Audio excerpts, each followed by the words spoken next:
Everyone. I want to read to you from Hebrews 12, verse 3. Verse 3, verse 3. Consider him who endured such opposition from sinful men, so that you will not grow weary and lose heart.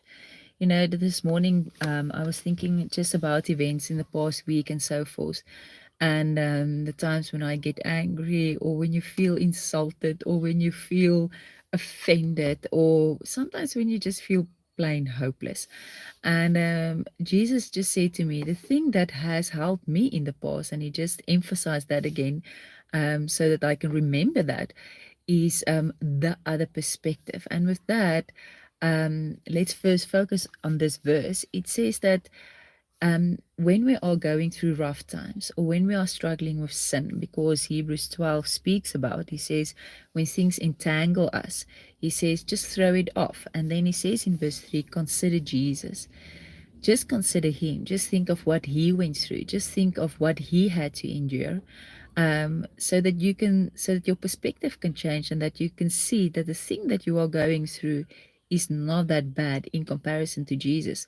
Now, I am not trying to minimize your physical or emotional pain that you are going through, but I do know, and I have seen it in my life before, that if I focus on that, and when I do feel that it is the worst, and throw that little pity party for myself, that it just keeps you there, and it makes you feel miserable, and it makes you feel hopeless.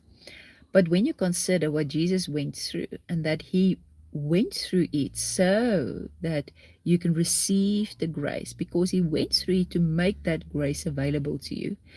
You went through it so that the price could be fully paid, so that you don't have to go, like I said, also muster up the faith, or muster up the grace to be able to approach a certain situation. He went through it, and he already released that power. Now you can just access it by faith.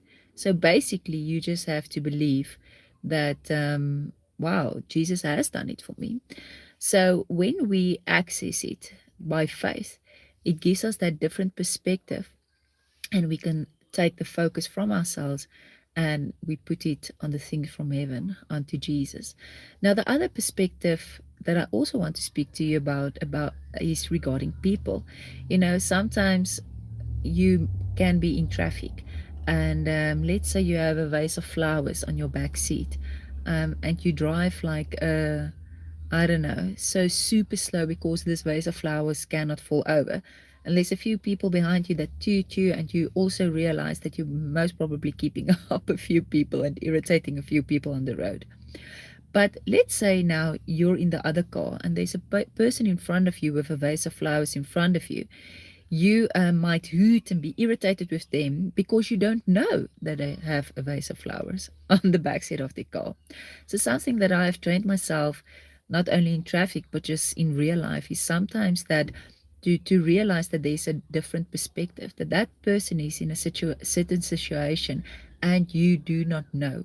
So let's say somebody's irritable with you, or they have a short word, or they just say something that wasn't quite called for. You can maybe realize that maybe they're going through a bad day. And I usually try to give people the benefit of the doubt, especially people. It's not so easy, especially with people closer to you. Now, it's much more easy to lash out maybe towards your husband, or your wife, or your children. But then, yeah, it is something that we need to practice in all contexts. But just realize that there is a different perspective. And even if you know that that that person is just blatantly, ongeskik, what is it, rude to you, I always say, well, you don't quite know what's going on. You might think that you do know, but you don't really know. So take the different perspectives, so that you can tune in your mind and choose to follow the prompting of the Spirit, and not satisfy the craving of the flesh to want to react to people. So hopefully this will help you today in your reactions. Bless you.